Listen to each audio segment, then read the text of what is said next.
Shalom, selamat pagi Bapak, Ibu, Saudara-saudari yang dikasihi Tuhan dimanapun Anda berada.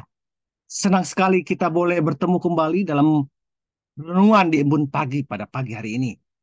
Baik, kita siapkan hati kita, kita berdoa. Segala puji, hormat, dan syukur kami kehadirat-Mu Tuhan. Pada pagi hari ini Kau berikan hari yang baru buat kami. Menunjukkan kasih-Mu, bahwa Kau tetap setia dalam kehidupan kami. Tuhan, berbicaralah Tuhan, apa yang Kau mau inginkan dalam kehidupan kami, agar kami boleh berjalan seturut dengan kehendak-Mu. Kami siap untuk mendengarkan suara-Mu ya Bapa. Di dalam nama Tuhan Yesus Kristus Tuhan kami yang hidup. Amin. Perlu latihan.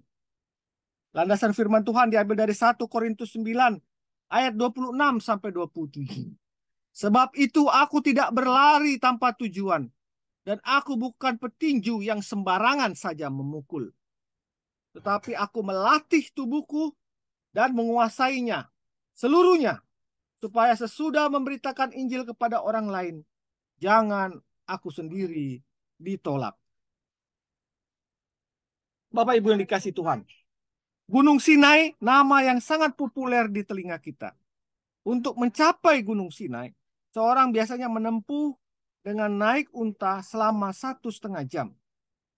Dan selanjutnya sisa perjalanannya dilanjutkan dengan menaiki anak tangga sebanyak 750 anak tangga. Bagi yang belum terbiasa naik unta, biasanya akan mengalami spurt jantung. Bagaimana tidak, unta yang kita naiki itu menuju Gunung Sinai itu lebih sering berjalan di tepi jurang. Dan lebih mendebarkan lagi adalah saat pemandu yang seharusnya menuntun unta tersebut melepaskan untanya berjalan sendiri. Tetapi Bapak Ibu yang dikasih Tuhan, yang menarik bagi saya adalah sekalipun unta itu berjalan sendiri, dia bisa sampai ke tempat tujuan dengan baik. Sehingga kita bisa mengambil kesimpulan, tentu unta ini bisa sampai ke tempat tujuan yang baik karena sudah berkali-kali, berpuluh-puluh kali naik gunung itu. Bahkan mungkin sudah ratusan kali. Dan sangat mungkin dia sudah menguasai rute perjalanannya melalui bekas-bekas kotorannya. Jadi Bapak Ibu yang dikasih Tuhan, apa dimaksud dengan hal ini?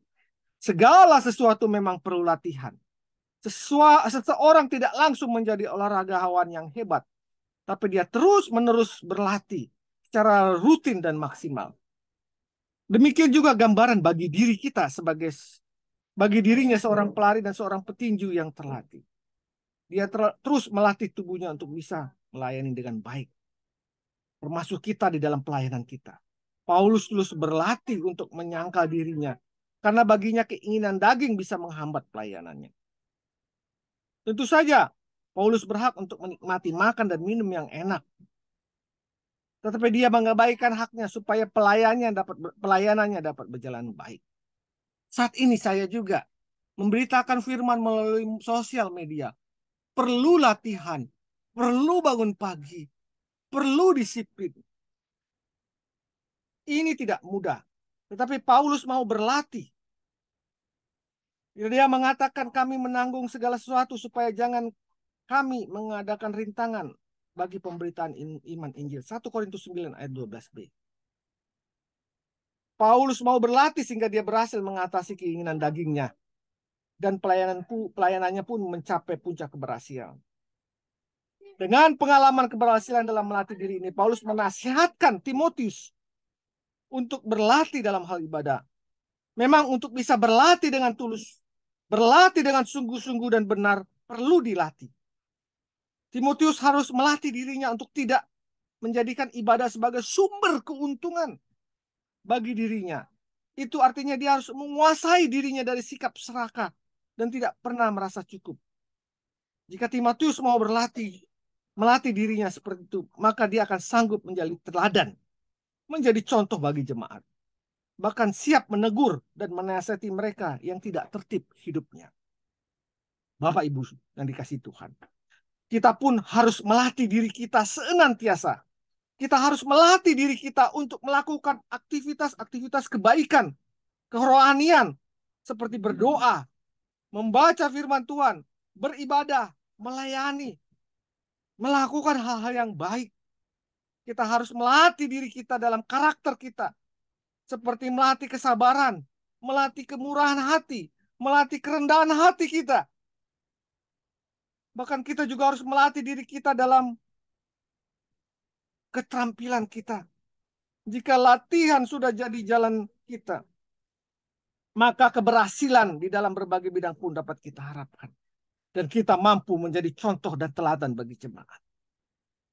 Mari kita berdoa. Tuhan, mampukan aku menjauhi sikap mental instan dan dosa, dan mau melatih diriku untuk mencapai keberhasilan dalam berbagai bidang kehidupan. Dalam nama Tuhan Yesus aku berdoa. Amin. Keberhasilan sejati hanya bisa diperoleh ketika seseorang mau melatih dirinya dengan tekun dan bergantung kepada Tuhan. Selamat pagi, selamat berkarya. Tuhan Yesus memberkati. Amin.